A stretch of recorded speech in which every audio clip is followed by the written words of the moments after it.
जय श्री महाकाल। बहुत अच्छी साधना के बारे में आप लोगों को बताने वाले हैं और इस साधना के माध्यम से एक अप्सरा आपके सामने प्रकट होती है और इस अप्सरा के माध्यम से आप धन, ऐश्वर्य, सुख, स्वर्ण और कोई भी अच्छा भोजन इत्यादि प्राप्त कर सकते हैं और ये आपको दिव्य जड़ी बूटियों का भी ज्ञान देती है। इस अप्सरा को करने के लिए बहुत ज़्यादा कठिन मेहनत की आवश्यकता नहीं है। इसको सिद्ध करने के लिए कुछ नॉर्मल जो विधान है वो मैं आपको इस वीडियो में बता देता हूँ। तो इसमें आपको क्या करना है, किसी भी शुक्ल पक्ष की एकम से यानी प्रतिपदा से आपको शुरुआत करनी है। रात को आपको इसको जप करना है।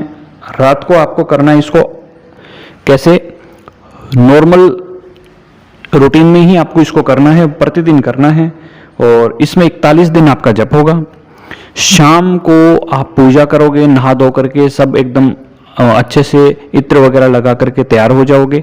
जैसे ही रात के 9 बजते हैं आपको 9 बजे जप स्टार्ट कर देना है।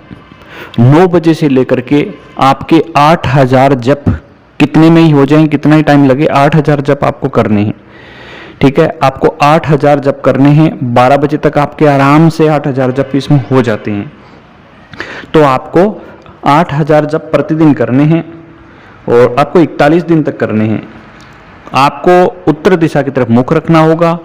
कुमकुम जो होती है ना, उससे एक भोजपत्र पे स्त्री की आकृति बनानी है, स्त्री की आकृति बनानी है और उसको ही सामने रख करके स्त्री की आकृति को ही अप्सरा यंत्र मानना है, अप्सरा मानना है, उसी की पूजा करनी होती है। आपको एक थाली रखोगे या फिर बाजोट रखोगे, उस पर पीला वस्त्र रखोगे और पीले वस्त्र की चौकी बनाने के बाद में आप उसके ऊपर गुलाब के कुछ फूल बिखेरोगे, कुछ मतलब पंखुड़ियाँ बिखेरोगे।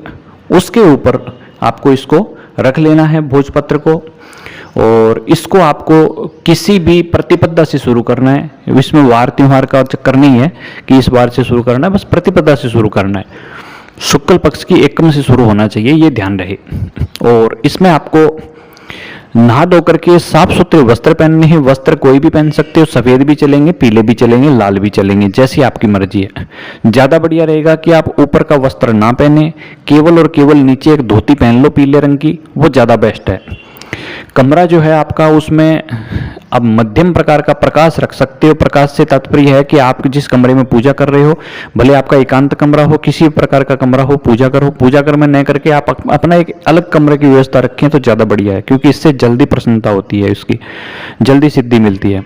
इसमें आपको क्या करना है, उत्तर दिशा की तरफ मुख रख करके आपको एक बाजोट के ऊपर पीला कपड़ा बिछा करके उसके ऊपर पंखुड़ियाँ बिखेर करके इस यंत्र को जो बनाओगे या इस भोजपत्र के ऊपर जो प्रतिमा बनाओगे अप्सरा की कुमकुम से, उसको सामने रख लोगे और उसके ऊपर आपको अक्षत चढ़ाने हैं, आपको गुलाब के पुष्प चढ़ाने हैं, इत्र का फवा चढ़ाना है और थोड़ा इत्र पहले खुद पे लगा लीजिएगा बैठने से पहले। और अगरबत्ती या धूप बत्ती गूगल की करनी है और कोई भी 3 पीस आपको मावे की बनी हुई मिठाई के लगाने हैं। एक थोड़ा सा आपको जल रखना है वहाँ और उस जल को और मिठाई को सुबह उठने के बाद में आप बाहर कहीं रख दोगे। जल कहीं वृक्ष में डाल दोगे और मिठाई कहीं बाहर रख दोगे तो जीव जंतु वगैरह उसको ग्रहण कर लेंगे, ये आपको नहीं खानी है। ये तो हो गई आपके बारे में पूरी डिटेल की कैसे करना है। अब इसमें आपको जब 8000 करने हैं, माला इसमें स्फटिक की चलेगी। अप्सराओं की ज़्यादातर साधना आप स्फटिक की माला पे कर सकते हो, कुछ एक में नहीं होती है, वो भी मैं आपको बता दूंगा। तो इसको आपको एक सिंपल तरीके से रक्षा घेरा वगैरह कुछ नहीं लगाना है, नॉर्मल बैठना है, कोई भी डर भय पैदा नहीं करेगी। आपके सामने जब 7 से 8 दिन हो जाते हैं, उसके बाद में एक हल्की सी कमरे के अंदर खुशबू आनी स्टार्ट हो जाएगी। कई लोगों को तो तीसरे दिन से भी शुरू हो जाती है और खुशबू आनी स्टार्ट हो जाएगी, पायल की आवाज़ आपको आनी स्टार्ट हो जाएगी। ये इसकी विशेष तौर पे निशानी है। इस अप्सरा का जो नाम है वो भूषणी अप्सरा है और ये आभूषण इत्यादि आराम से आपको प्रदान करेगी। इसका मंत्र आपको स्क्रीन पे दिख ही रहा है। इसको आपको अच्छे से याद कर लेना है, कंठस्थ होना चाहिए मंत्र। और माला जो है वो, उस माला को आपको पहले से तैयार कर लेना होता है। माला को पहले अभिमंत्रित करवा लेना चाहिए या कर लेना चाहिए। उसका अगर विधान आपको आता है तो ठीक है, नहीं आता है तो आसपास किसी जानकार से उस माला को आप अच्छे से तैयार करवा लें, ताकि उसके ऊपर आप अपना मंत्र जब ठीक से कर सकें। क्योंकि संस्कारित माला का प्रभाव पड़ता है, माला का प्रभाव बहुत पड़ता है। और आपको इत्र प्रतिदिन गुलाब का यूज करना है। दूसरा, आप इत्र यूज मत करिएगा, गुलाब का इत्र ज़्यादा प्रिय है इनको। और इस अप्सरा की एक विशेषता ये है कि ये सुंदर बहुत हैं, तो आपको जिस रूप में करना है आप उस रूप में कर सकते हो, लेकिन ज़्यादा बहकना नहीं है। इसको स्वतंत्र रूप में भी कर सकते हो, इसको कोई रूप मत दो, सीधे सीधे स्वतंत्र करो और उसको एक देवी के रूप में पूजा करो। ऐसा नहीं है कि मन में अगर कुछ और ख्याल है तो पहले से ही तय कर लो। शादीशुदा व्यक्ति पत्नी के रूप में, इन सब रूपों में मत करो। इसको केवल देवी के रूप में करोगे तो वो देवी के रूप में आकर के मदद करेगी, पत्नी रूप में करोगे तो पत्नी रूप में मदद करेगी, आप प्रेमिका के रूप में करोगे तो प्रेमिका रूप में, मातृ रूप में करोगे तो मातृ रूप में। जैसे आप शक्ति के साथ में जैसा स्वभाव रखोगे वो वैसे ही स्वभाव में प्रकट हो जाती है, लेकिन आपका अपने मन के ऊपर काबू होना चाहिए, ये जरूरी होता है।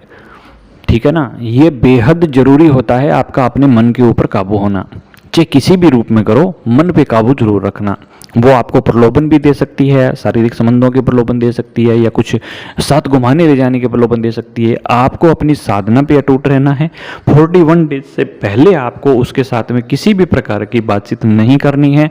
और 41 डेज में आप एक साथ में संकल्प भी लेके बैठिएगा। पहले दिन संकल्प लीजिएगा कि इस अप्सरा को मैं प्रत्यक्ष करना चाहता हूँ, दर्शन करना चाहता हूँ, साथ ही साथ मुझे इस अप्सरा की साधना से अन्न धन खाद्यान्न मान सम्मान सब कुछ प्राप्त हो। अगर आपकी और भी कोई इच्छा है तो वो इच्छा अपने सामने बोल दो कि मैं नौकरी, व्यवसाय, इसमें बरकत और ये सब चीज़ें मेरे साथ हों इस अप्सरा की सिद्धि करने के बाद, ये मैं चाहता हूँ और इसका मुझे सुफल प्राप्त हो, सुफल प्राप्त हो, अच्छा फल प्राप्त हो।